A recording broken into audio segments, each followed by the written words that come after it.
dados. Então a gente começa a entrar nos vieses comportamentais. Certo. Que realmente é uma das maiores causas, e aí entra um tema chamado finanças comportamentais, ou behavioral finance, que é bastante estudado, principalmente nos Estados Unidos, mas hoje em escala global, que é o seguinte: quais são as armadilhas que existem, ou quais são os vieses que nós precisamos estar atentos para que a gente não cometa eles e prejudique nosso relacionamento e tenha um resultado ruim. Entendi. Então, os vieses existem e todos nós estamos suscetíveis a eles, né? Assim, se a gente não... E acho que ter o conhecimento de quais são esses vieses e saber que eles existem pode ser um passo número 1 para a gente poder evitá-los, né?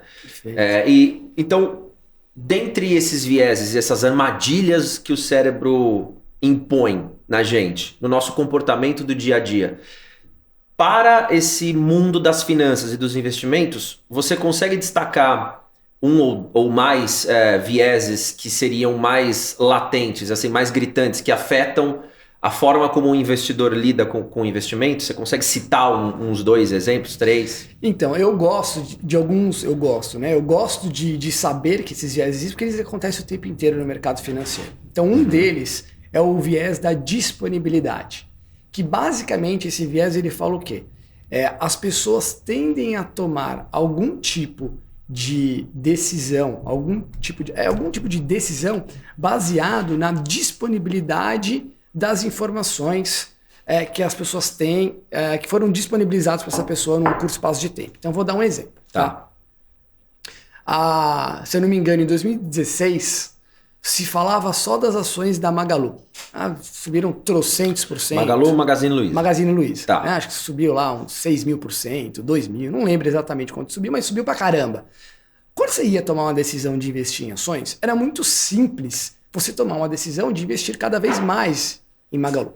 Por quê? Porque se falava na mídia, se ele abria o jornal, só falava isso, que subiu trocentos por cento. A televisão falava que só subiu 300%. Ou seja, em todo lugar que se abria e fosse procurar sobre investimento, estava falando de Magalu, que as ações era que mais subia, que mais subia. Ou seja, você pegava essa informação e ao invés de fazer uma análise melhor, ou procurar alguém que faça uma análise, ou procurar ajuda, ou você mesmo aprender, enfim... ou você usar o sistema 2 para ter uma análise mais complexa, você usava o sistema 1 e falava, isso é bom pra caramba.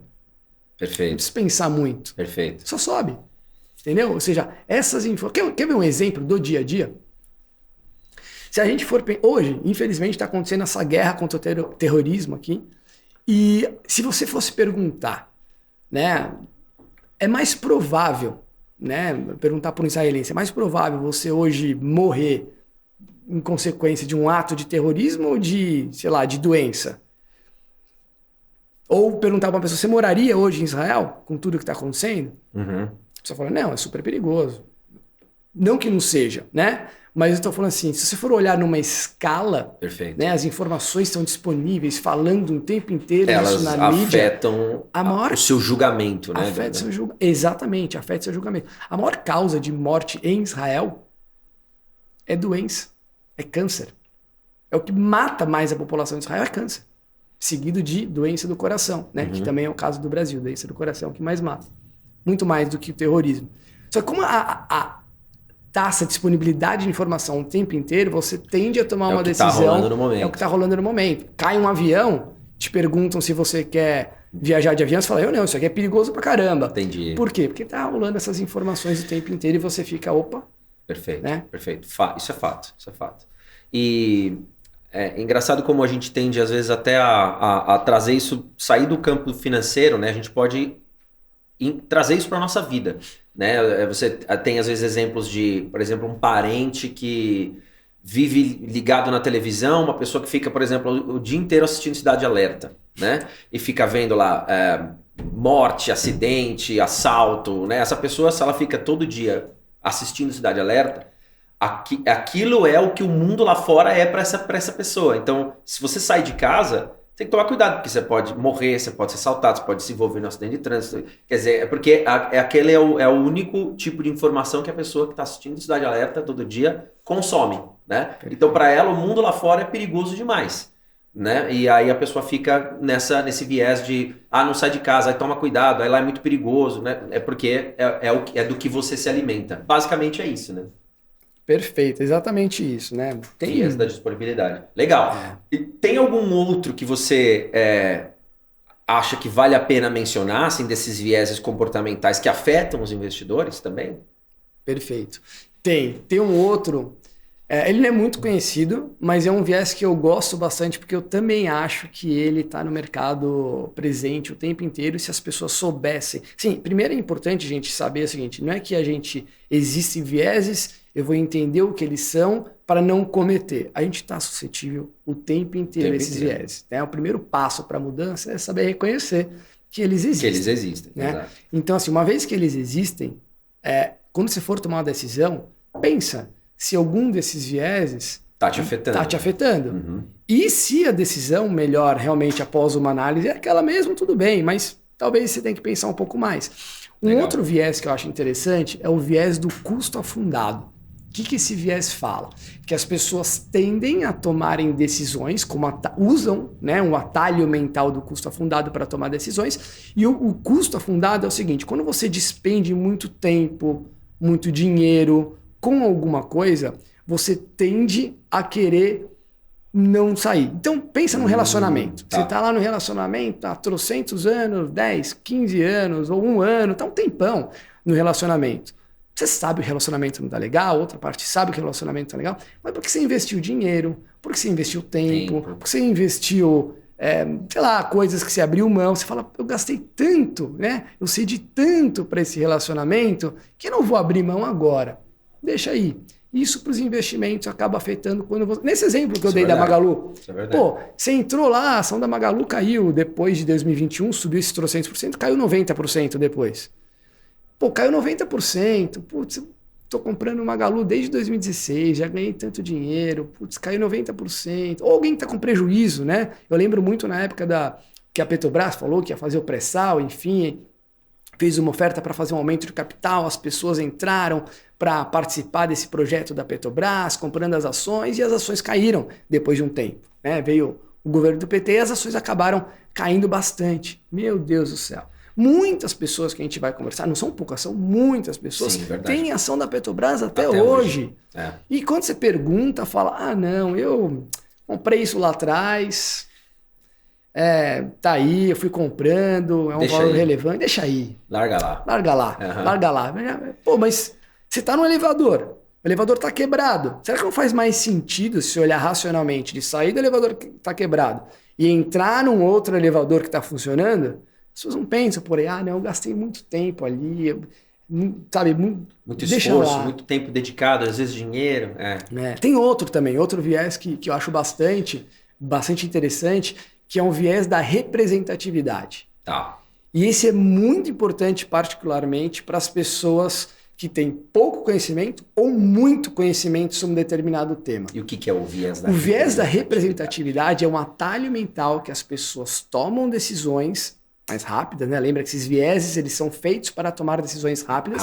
E não exigir, né, um pensamento mais nada complexo. Do sistema 2. Isso, exatamente, só para relembrar. Então, a representatividade você toma decisões baseadas na sua experiência pessoal. Tá. Então, dá um exemplo pra gente. Imagina o seguinte, essa pessoa, né, que comprou lá a Magalu, ficou casado com essas ações da Magalu. E as ações caíram 90% depois. Na cabeça desta pessoa, investir em ações para o longo prazo é extremamente arriscado. Se a pessoa está lá, sei lá, 5 anos com uma ação, 6, 7, 8 anos com a ação e está tendo prejuízo. Sim. Então ela tende a achar, então quando vem um assessor financeiro, um advisor, né, o normal é, olha, você vai investir aqui e aqui, quando você for investir em renda variável, você segurar durante muito tempo, você vai fazer uma estratégia chamada buy and hold, que os melhores gestores de investimento ao redor do mundo seguem, o mercado de ações ele tem altos e baixos, no longo prazo ele tende a subir. Legal, isso de fato é o que acontece, é o que aconteceu historicamente.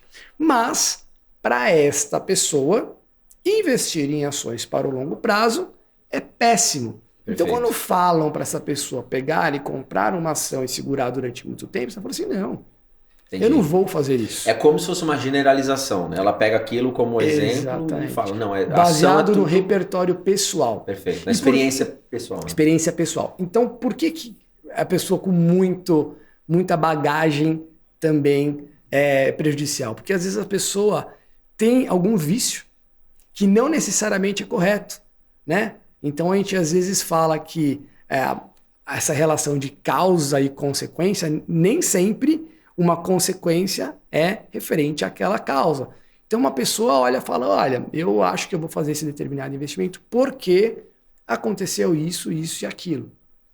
Cara, não necessariamente porque acontece isso, isso e aquilo é um bom investimento. Perfeito. Tá bom? Talvez seja por outros motivos. Essa pessoa acaba cometendo, não, isso aqui eu já vi antes, isso aqui aconteceu lá na crise.